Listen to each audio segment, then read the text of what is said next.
Always Irish Show.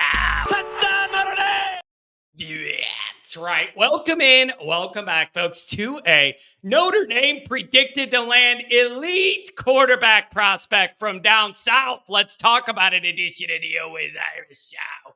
As always, you can find the program on YouTube. Do it. Subscribe if you haven't yet. Appreciate it very much. Give the video a thumbs up. That helps Yanni boy out as well. Notifications on that way you don't miss nothing.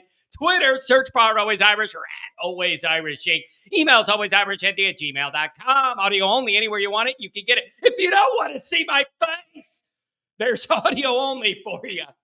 Call-in lines, they're popping, baby. The ramp to camp is here. 312-988-15. Dial it up. Tell Uncle Yanni boy all you've heard and seen.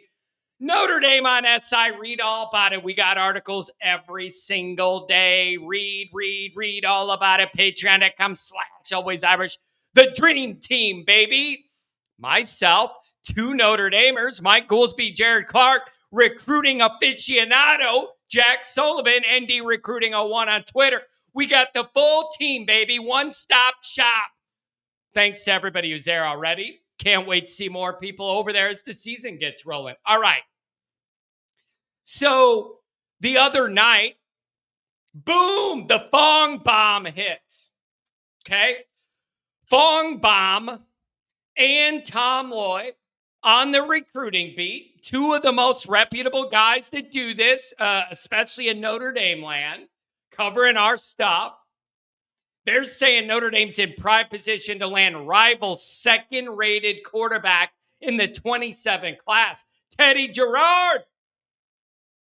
Now, there's some interesting things in here. Here's number one that interests me. I've done a little digging. I think this is very, very real and could happen very, very quickly. So this doesn't say the guy's committed to Notre Dame. It just says Notre Dame's in a great position and they just need to lock it up, but they're here and that. Both of this all, they went as far as saying Notre Dame's going to land this kid as they could say without saying Notre Dame's going to land this kid. I think after doing some digging, this could come sooner rather than later as far as a verbal commitment. But even just from the messaging in the way the stories were written, these guys went pretty far to say Notre Dame's kind of going to land this guy without saying it. I think it could happen sooner rather than later. Now, there's some nuance to it. Johnny Nuance, Notre Dame nuance. What's new?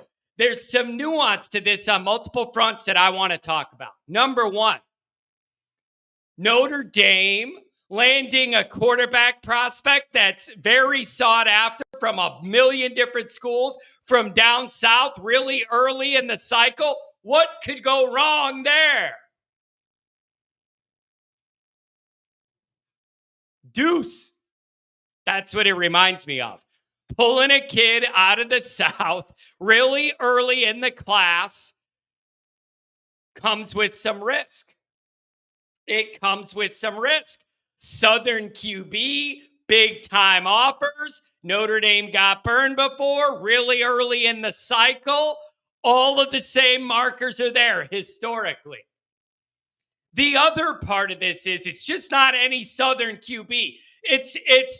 He's from Georgia. And he's been offered by Georgia. What happens if Kirby comes calling late with bags of cash money, Holmes? This has been debated ever since the Deuce thing. Is this a risk worth taking when you land a guy that isn't necessarily like, I mean, Deuce was definitely outside the usual Notre Dame profile in a lot of ways. And it's like, is this a risk we're going to take again? Or is it like, get over the Deuce thing? Different player, different story, different year. Notre Dame's in a different place. You'll get a different result. I understand if somebody would have some historic hesitation. But I also understand it's a totally different player. And every recruitment is different. None are alike. They all have different considerations and different relationships and everything. So I could see the argument on both sides of that. And it's like, when you're going after highly rated guys, there's going to be people trying to steal them from you. That's just how it's going to be. And to be in that game, you got to be willing to take that risk.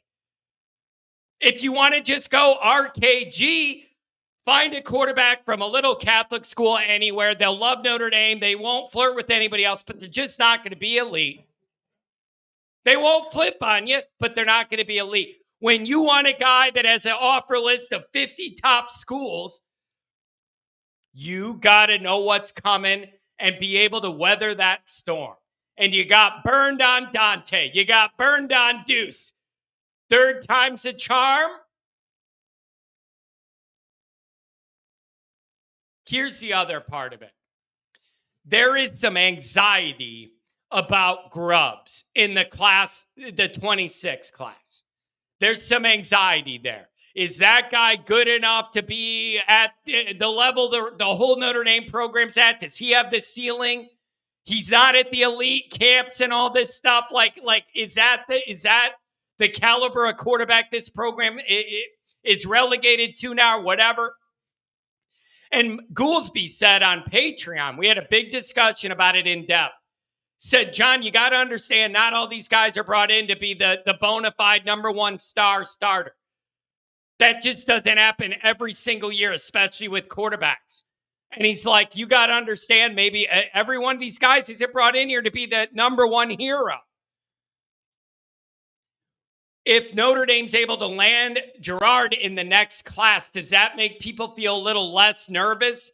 If you figure the young quarterback we're going to start, yet to be named, we'll have some years to go here building you a bridge. Does this make anybody who was nervous about that Grubs thing feel a little better? I don't know. You tell me. You tell me. But from what I understand, this is really close to happening, and it could come in a matter of days, depending on who you listen to. So this seems to be the real deal. And again, I talk about it all the time. Quarterback is the most important individual position in all of sports. If you're able to start that 27 class with that guy as your rock and hold him, man, that's an awesome place to build from. And then you got to worry about everybody poaching them and everything down south and Kirby and everything else. You're just going to have to weather that storm and hold on to this one. Maybe third time's a charm. Oh, Dante's a silent commitment. Don't worry about it, John. Oh, Deuce looks at Freeman as a father. Yeah, one he never wants to see again. Son of a buck. That ain't no way to treat your dad. Third time's a charm. What do you guys think? Let me know. This could be popping soon, baby. Don't forget to check out the merchandise. The link is in the description. You can browse and carouse all the different Always Irish gear. Make sure you head over there and get something for the next tailgate. Thanks for being here.